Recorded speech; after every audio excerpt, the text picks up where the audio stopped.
Hey folks, now we're going to look at graphical analysis and curve sketching. And what we're going to see here, the only objective we're going to look at is, well, analyze a function and its graph. And you know what that's going to entail is everything that we've seen so far in chapter 5, as well as, earlier sections, earlier part of calculus, and even going way back to, stuff you've learned in prior math classes. But for right now, I'm just going to focus on the concepts we've seen here in chapter 5.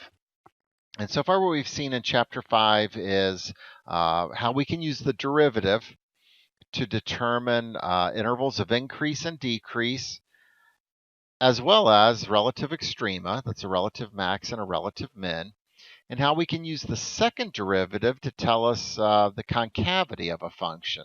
And then that would let us know where any inflection points are occurring. So really there's going to be nothing new in this section. It's just kind of a synthesis of everything we have already seen. And probably the best way to demonstrate that will be through an example. So let's check out this example. Consider the function f of x equals x cubed plus x squared minus 8x minus 12.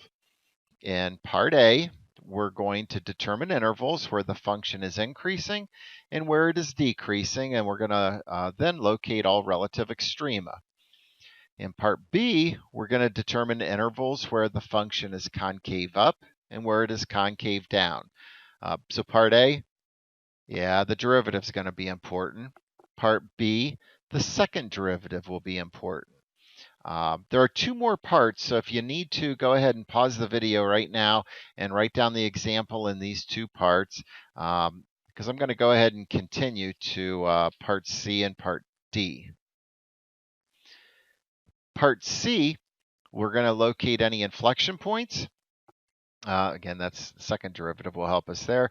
And then part D, we're going to sketch a graph based on all the information we found in parts A through C and label the important points. So again, if you need to, write down these parts C and D. And, it's time for me to, head off to the chalkboard and work out the solution to parts A, B, C, and D. Hey folks, here we are, the first example. I ask you to consider the function f of x equals x cubed plus x squared minus 8x minus 12. In part A, determine intervals where the function's increasing and where it's decreasing. And while we're there, we'll locate all relative extrema.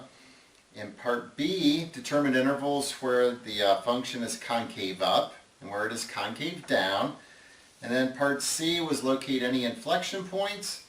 And part D, sketch a graph based on the information that we gather in parts A, B, and C. So here we are. Let's get started here. Part A, determine intervals where the function's increasing and where it's decreasing, and locate all relative extrema. Okay, now remember to find intervals where a function's increasing or decreasing. The key for intervals of increase and decrease will be the derivative, the first derivative. So we should begin part A by computing the first derivative. So here we are, the derivative is a 3x squared plus a 2x minus 8. And remember, we're going to find critical numbers. Again, a critical number is wherever the derivative is equal to 0 or where the derivative is undefined. Since that derivative is defined everywhere, the only candidates for a critical number will be where the derivative is equal to 0. So we set it equal to 0, set the derivative equal to 0, and let's try to solve this equation. Fortunately, it factors. Let's see, 3x minus 4 times x plus 2. And then, to set each factor equal to 0, and if you set each factor equal to 0 and solve, this factor will give you x equals 4/3, and this factor gives you x equals -2. So now remember, you're going to put those values of x, you're going to put it on a number line. So here we go, making a number line. You remember my bookkeeping on the number line? Here I put f prime, and here I put f. And remember, on the number line we're going to put those critical numbers. So here's -2. And here's 4/3. And then we pick test values. So remember, I'm going to pick a number that's in the interval from -infinity to -2, and I'm going to test it. I'm going to toss it into the derivative and see what comes out, a positive or a negative. So, I'd pick the number -3. So I toss -3 into the derivative for the x's, and out comes a positive number. The derivative is positive on the interval -infinity to -2. That tells me the function is increasing. On the interval -2 to 4/3, I would pick 0, because 0 is in that interval. Toss 0 in for the derivative, and out comes a negative number. So I put a negative sign there. Derivative is negative. That tells me the function is decreasing. And then out here on the interval 4/3 to infinity, remember I can pick any number, so I'd probably pick 2. Toss 2 in for the x's into the derivative, and out comes a positive result. The derivative is positive. Positive derivative means the function is increasing. So to answer part A, my answer to part A would be the function is increasing on the interval -infinity to -2, union with 4/3 to infinity. The function is decreasing on the interval -2 to 4/3. And then the other thing I was asked to find in part A was locate all relative extrema. So relative max, relative min. And remember, the sign diagram tells us that. If my function is going up and then it's going down, I've hit a relative max here. Going down and then going up, I've hit a relative min here. So my relative max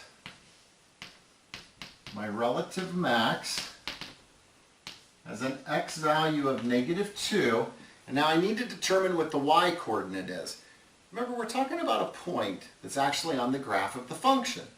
So I take -2, toss it into the function for x, and when I crank that through my calculator, actually 0 comes out. That's kind of friendly.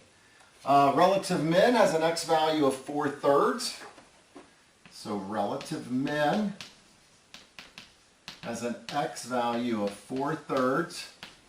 And when I put 4/3 back into the function to tell me the y coordinate, my calculator tells me -500/27, or about -18.5. I'll write it as a fraction just because. So that's it on part A. So hopefully, you can, jot all this stuff down. If you have to, go ahead and pause the video real quick to jot this stuff down, because I need to erase the board so I can do part B. So let me get this and get this all clean so I can do part B.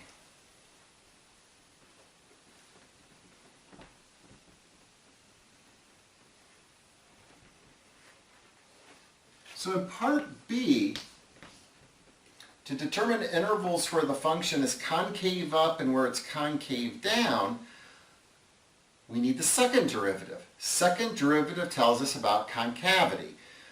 So since I already did the first derivative, f prime of x is 3x squared plus 2x minus 8, I would get the second derivative, just do the derivative of the first derivative, and I get 6x plus 2. Now remember, we want to determine where the second derivative is 0 or where the second derivative is undefined.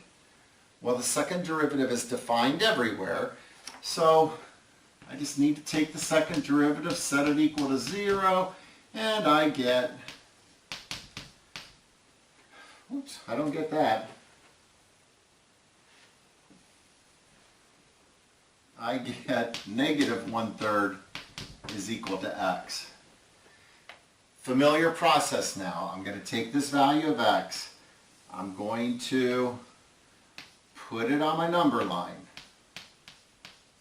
My bookkeeping, remember down here I'll put f double prime and f, because it's the sign of the second derivative that will tell me the concavity of the graph of the function. So just like making a sign diagram, I pick a number that I know is definitely in this interval, say -2, and I toss it into the second derivative to see what comes out, positive or negative.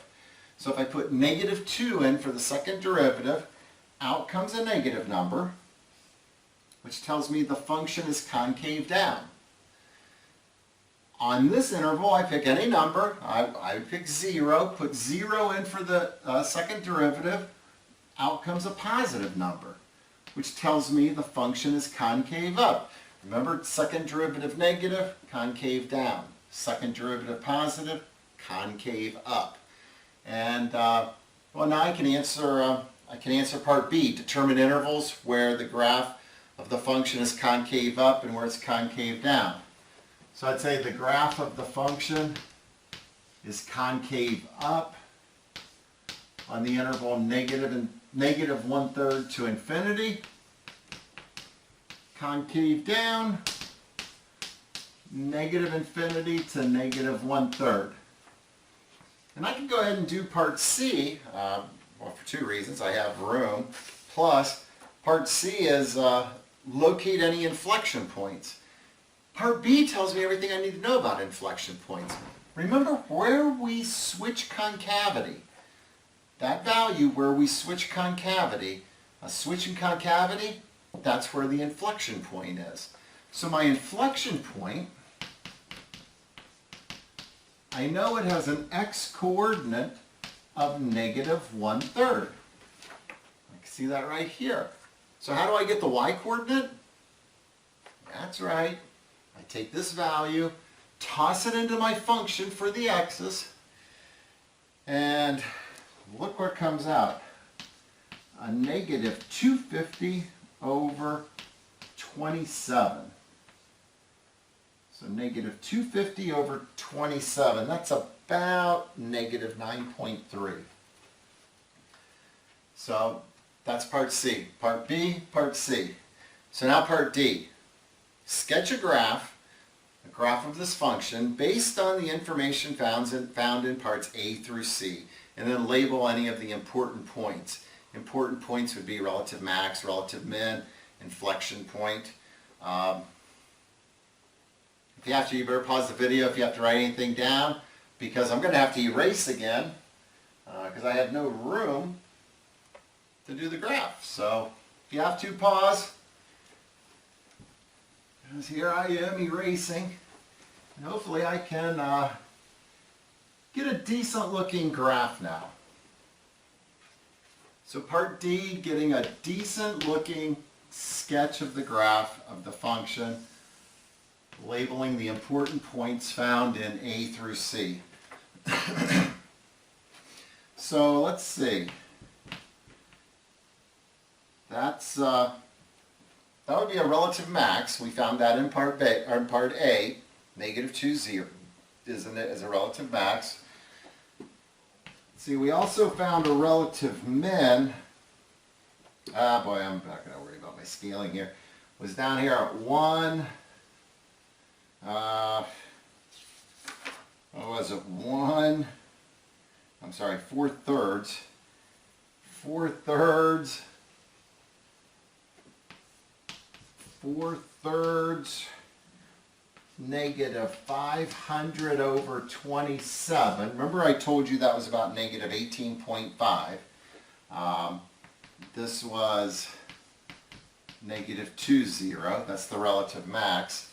And then we found the inflection point to be at -1/3, -250 over 27. So that's -1/3, about -9.3. I'll put that about right here. And now I bring into play everything that I learned in parts A and B about the where it's increasing and concavity. So remember in part A we found that from -infinity to -2, the function was increasing. And in part B, on that same interval, it was concave down. So it has to have a shape that looks something like this. Concave down. Tangent lines would be above the curve. It hits this point, which is a relative max, and now it's going to start to decrease. In part A, we know it's decreasing from -2 to 4/3. So the graph is going to decrease. And in part B, we know it's going to maintain concave down till it gets to this point here. That's the inflection point. And then from this point down to this point, I have to still decrease. But in part B, we notice that that x value of -1/3, concavity switches. It switches to concave up. So something like this. I'll make that point bigger so I hit it.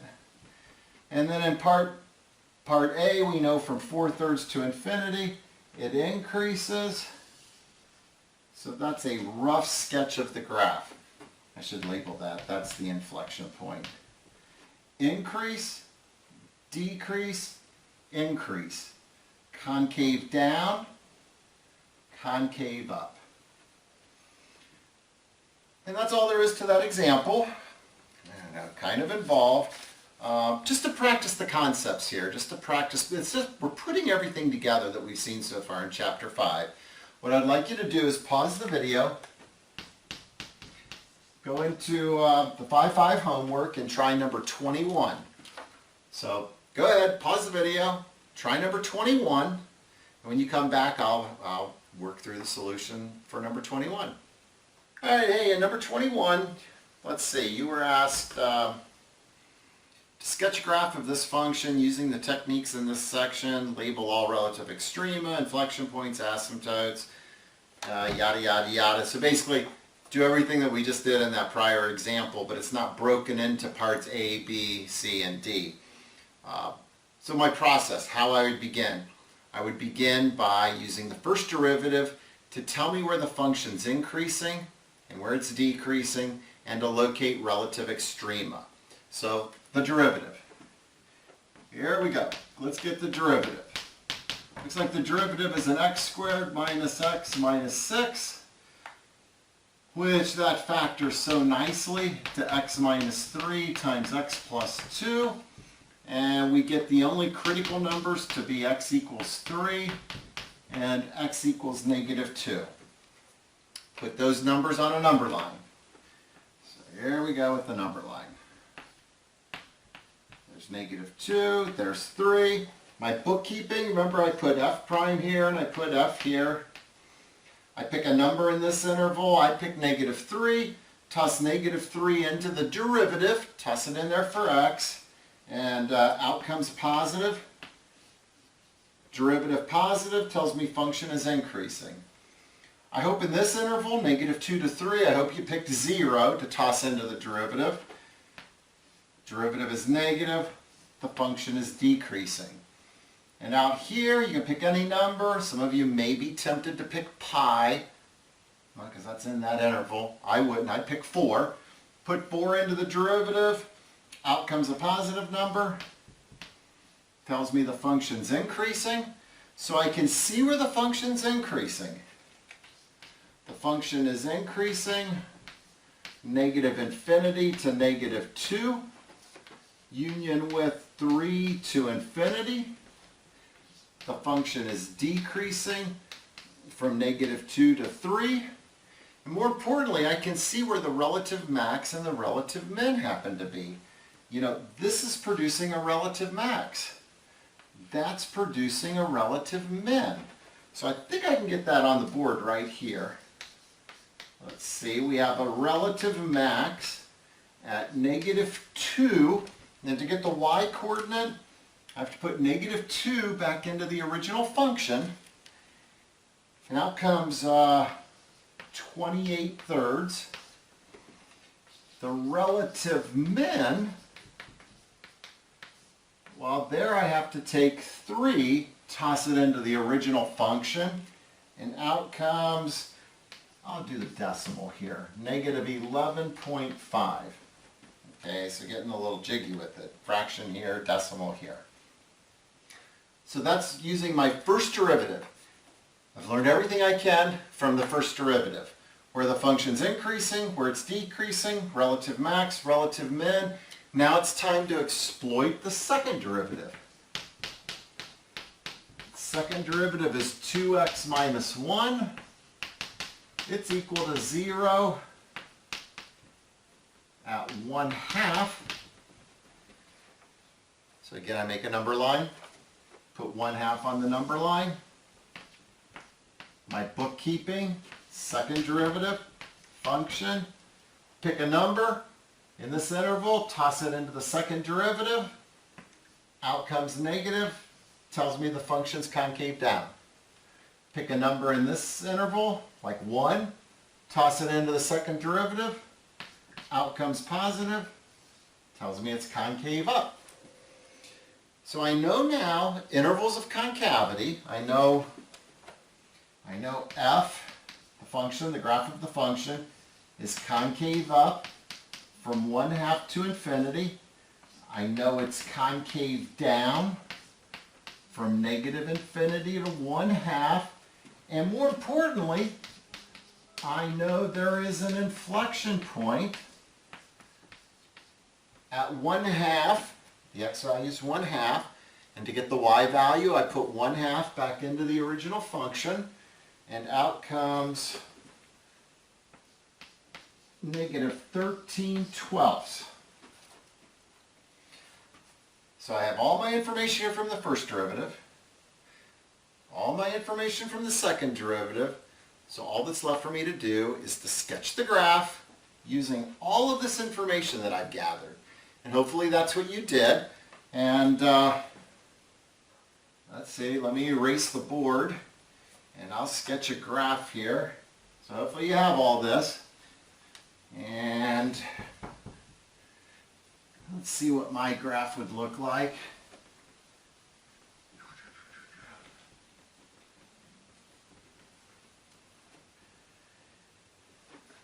So let's see.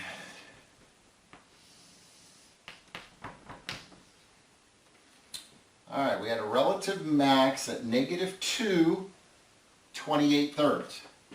So negative 2, 28/3. 28/3, that's like 9 1/3. So I'll just come up to about right here. Boop. Negative 2, 28/3. That's my relative max. At a relative min at 3, negative 11.5. Oh, good grief. 3, negative 11.5. I'll put that way down here. So 3, negative 11.5. That was my relative min. My inflection point was at 1/2, negative 13/12. So 1/2, negative 13/12. Well, that's a little more than negative 1. I'll put it right there. Using all the information I gathered in A, I'm increasing in concave down, then I'm decreasing concave down. I switch concavity to concave up, but I'm still decreasing. Then I start increasing and maintain concave up.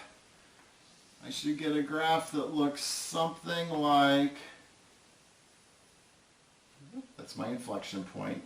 I should label that inflection point. I'll make that bigger so I hit it. Something like that. It's a rough sketch of the graph. And of course, you could always graph it on your graphing calculator to see how accurate you did. But that's it for number 21. So we're going to head back and do kind of like a quick review of the graphical analysis. So we're going to go back to a slide, so it's like a review slide, and then we'll be back to do one more example. All right, welcome back. We worked through that example and then did number 21. Hopefully you got 21 correct and you're feeling pretty good about this stuff. At this time, we're just going to look at a slide where we just kind of summarize everything that we've done so far. So in this slide, we're talking about the graphical analysis of a function f. And, well, let's look at everything the derivative tells us. The derivative will tell us, well, old thing it tells us, the derivative tells us critical values of a function. Hopefully, maybe I won't have to say this too much more, but for the final time, remember critical values occur where the derivative is equal to 0 or where the derivative is undefined. We also use the derivative to make the sign diagram, and that allows us to then determine intervals where the function is increasing and where it is decreasing. And then in the sign diagram, we'll also be able to locate any relative extrema, the relative max and the relative min. Now the second derivative, well, we use the second derivative to construct a sign diagram to determine intervals where the graph of a function is concave up and where it is concave down. And then that allows us to locate inflection points. And we saw all of the information here in the prior example as well as number 21. So let's look at one more example here. Consider the function f of x equals 2x minus 5 over x minus 3. And for this example, well, in part A, we're going to determine intervals where the function is increasing and where it is decreasing, and then we'll locate all relative extrema. Part B will determine intervals where the function is concave up and where it is concave down. Kind of looks like parts A and B from the first example that we looked at here in this section. So if you need to, there are two more parts, part C and part D. If you need to pause to write the function down, and parts A and B, go ahead and pause the video and write whatever you need to, write it down, because I'm continuing on. Part C, well, we're going to determine the inflection points. And part D, sketch a graph using the information we found in parts A through C. So actually, these 4 parts are exactly the same as the 4 parts of the first example. So if you need to, pause the video to write stuff down because it's time for me to head off to the old chalkboard and work through the solution to this example. All right, hey, this example had the same 4 parts as our first example did. That is part A, determine intervals where the function's increasing, where it's decreasing, locate relative extrema. Part B, determine intervals where the function is concave up, concave down. Part C, locate any inflection points. And then part D, sketch a graph using the information we gather in parts A through C. Except this was just a little different because it's a rational function. And I tell you what, folks, even when I'm employing the techniques of calculus, when I'm given a rational function, probably the first thing I make note of is what is the domain of the function. Okay, remember we're in Ohio. We can't divide by 0. So that means x cannot be 3. And I make a note of that, and I'll make a note of it right up here. The domain is negative infinity to 3, union with 3 to infinity. And I remember way back earlier in the semester, that value of x that makes the denominator 0, notice the numerator is not 0 for x equals 3. So a value of x that makes the denominator 0, but the numerator is not 0, is going to produce a vertical asymptote. So I already know something about the graph. The graph has a vertical asymptote at x equals 3. Let's do some calculus now. Part A. Alright, where function's increasing and decreasing, we need the derivative. So we get the derivative here. We're going to use our old buddy, the quotient rule. Quotient rule says derivative of the numerator times the denominator minus the numerator times the derivative of the denominator, which is just a 1, which is kind of nice, all over the denominator squared. And yeah, folks, I would clean this up a little, just a little simplifying. Distribute the 2, so we get a 2x minus 6. Distribute that negative 1, so that gives us a minus 2x, plus a 5. All over the x minus 3 squared. And see, the 2x minus 2x, that's gone. Negative 6 plus 5, that's a negative 1. Alright, so there's the derivative. Nicely simplified. Now check it out. This is the derivative. It looks like a fraction. We want to know where the derivative is equal to 0 and where is the derivative undefined.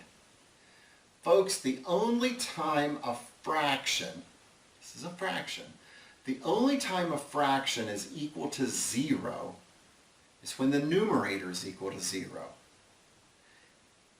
There is no value of x that's going to make this numerator 0. It's always -1. Where is the derivative undefined? Well, a fraction is undefined when the denominator is 0. So what value of x makes the denominator 0? Well, x equals 3.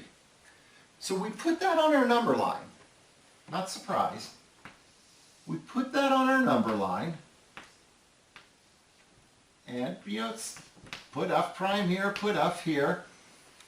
It's the same process. Pick a number that you know is definitely in this interval, 1. Put it into the derivative. What comes out, positive or negative? Well, what comes out is negative. That tells you the function is decreasing. Pick a number that you know is definitely in this interval, 4. Put it into the derivative. What comes out, positive or negative? Well, negative. Function is decreasing. So to answer the question, where is the function increasing? Well, that answer is nowhere. Where is the function decreasing? Well, it's decreasing on -infinity to 3 union with 3 to infinity. You can't just simply say -infinity to infinity because 3 is not in the domain. This is how you have to say it. A couple of things I'd like you to observe before we go on and talk about relative extrema. It didn't surprise me that I had a negative sign here and a negative sign here. Look at the derivative. It's -1 over the quantity x minus 3 squared. No matter what I put in for x, except for 3, we're in Ohio, we don't divide by 0. No matter what I put in for x, the denominator would always be positive because any number, positive or negative, squared is positive. Negative divided by a positive, well, that's always negative. Hey, let's talk about the relative extrema. Look at the sign diagram. The function's going down, and then it's going down. Nowhere in there are we going to have a relative max. Nowhere in there are we going to have a relative min. Remember, to have a relative max, we expect to see an increase, then a decrease. You've hit the top. Relative min, decrease, then increase. You've hit the bottom. That's not happening here. So what would we say about relative extrema here? Quite simply, there are none. There are no relative extrema. So for part A, it's increasing nowhere, that's where it's decreasing, and there are no relative extrema. For part B, intervals where the function is concave up and where it is concave down, we're going to need to get the second derivative. Well, here's the first derivative. I'm going to rewrite the first derivative as an aid to get the second derivative. So before I erase all of this stuff, I can rewrite this. I can rewrite it as -1 times x minus 3 to the -2nd power. And now it'll be really easy for me to get the second derivative. But I do have to erase the board in order to do part B. And when I start part B, I'm just going to write down what the second derivative is. And I'm going to get the second derivative by differentiating that real quickly. So if you need to pause and jot anything down, go ahead and do it because I'm going to erase the board. Here we are erasing. I need some sort of erasing music.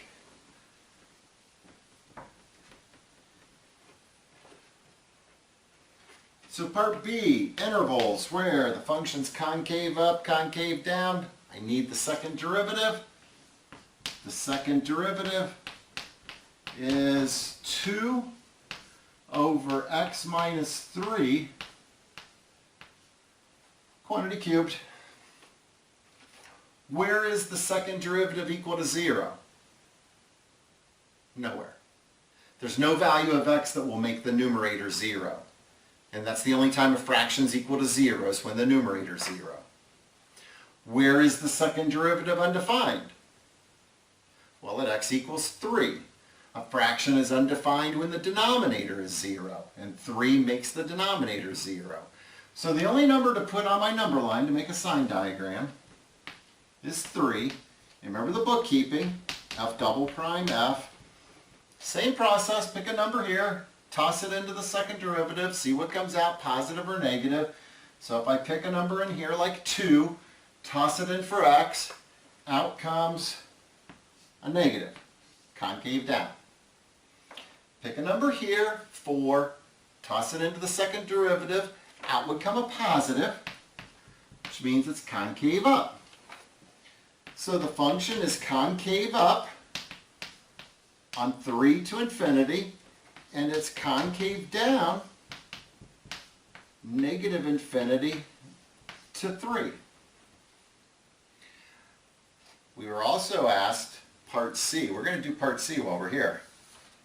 Locate any inflection points. There are no inflection points. Now if you're saying, wait a minute, I can see that it went from concave down to concave up at that value of x, and wherever we switch concavity, there is an inflection point. You're correct. Concavity did switch, but there's no inflection point. Inflection point, it's a point. It has to have an x-coordinate and a y-coordinate. 3 isn't even in the domain of the function. That was the first thing we analyzed. 3 isn't in the domain. 3 is producing a vertical asymptote. So a vertical asymptote, you're not going to have a point on the vertical asymptote. So this, we have no inflection point. So let's see if we have enough information now to sketch a graph. I'm going to try to get the graph sketched in right here. Let's piece together everything we've come up with. We know at x equals 3, there's a vertical asymptote. Hey, while we're at it, why don't we see if there's a horizontal asymptote? Remember horizontal asymptote? The degree of the numerator is equal to the degree of the denominator. So the horizontal asymptote is leading coefficient of the numerator over the leading coefficient of the denominator. So that's 2 over 1, which is 2. So we have a horizontal asymptote of y equals 2. So that's the horizontal asymptote. There's the vertical asymptote. But we have no relative max, no relative min, no inflection points. We have no points to plot. So why don't we just go old school here, and let's just plot the x-intercept and the y-intercept. Remember, to find the y-intercept, you're going to let x equal 0. So here's your function. Put 0 in for x, and out comes, well, negative 5 over negative 3. That's positive 5/3. So we found the x-intercept to be 5/3, 0. So I'll label that right here, and let me just pull a little leader line off. That's 1 point on the graph. It's the x-intercept. Y-intercept. That's what I just found, was the y-intercept. I said it, but I didn't write it down. So let's clean that up. Let me babble it again. To find the y-intercept, you let x equal 0. Y-intercept, you let x equal 0. We're going old school here. This is about as old school as we can get, finding intercepts. So to find the x-intercept, find the y-intercept. We're finding the y-intercept, put 0 in for x, and out comes 5/3. So, oh boy, that's about right here. And again, I'm going to draw a leader line. X was 0, y is 5/3. That's the y-intercept. To find the x-intercept, you let y equal 0. So to find the x-intercept, you're going to let y, remember f of x is y, you're going to let that equal 0. So this is 0. When's the only time a fraction is equal to 0? When the numerator is 0. So I can quickly look and say, well, the numerator is equal to 0 at x equals 5/2, or 2.5. So come over here and plot that point, about right here. Let me draw a leader line off that. 5/2, 0. I only have 2 points plotted, but I think it's going to be enough to sketch the graph. We know horizontal asymptote is y equals 2, vertical asymptote is x equals 3. In part A, we found the function is decreasing on the interval -infinity to 3, so the function is decreasing and it's concave down. So I start off by hugging the horizontal asymptote. That's what it means, horizontal asymptote. I'm going to pass through the y-intercept, going to pass through the x-intercept, and start hugging the vertical asymptote. So I'm decreasing and I'm concave down. Okay, now for this part of the graph, because in part A we saw the function was decreasing from 3 to infinity. Now I have an option here. I could come out here and pick an x value, say x equals 4, and I could toss 4 in here for x, give me another point to plot, and that doesn't take too much effort. If 4 goes in for x, 2 times 4 is 8, 8 minus 5 is 3, 3 over 1 is 3, so I could plot that point. Here's 4, here's 3. I could plot one more point, but I really didn't need that because I know from 3 to infinity the function is decreasing, and I also know from part B that it's concave up. So it's concave up. I know it has to hug the vertical asymptote, and then it has to hug the horizontal asymptote. So the only possible shape I could have is to start here, decrease, and I'm concave up, decrease, concave up, decrease, concave up. That's the only possibility I would have. So our calculus gave us some information. It told us where the function was decreasing. It told us about concavity, but this function had no relative max, no relative min, and no inflection point. We kind of had to remember about vertical asymptotes and horizontal asymptotes, but the calculus kind of helped me know what the shape of the graph would look like once I knew the vertical asymptote and horizontal asymptote. And then we had to go old school and just find some other points on the graph. And I went old school by finding the x-intercept and the y-intercept. And remember, y-intercept's found by letting x equal 0. X-intercept is found by letting y equal 0. So that's all there is to that example. And yeah, I think that's probably good enough.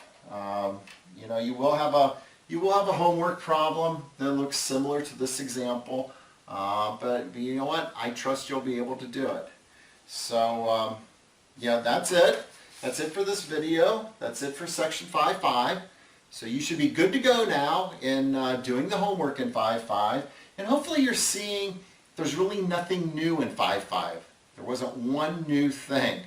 It's everything that we've seen so far in chapter 5. It's just synthesized into a section. So that's it. Thanks for watching.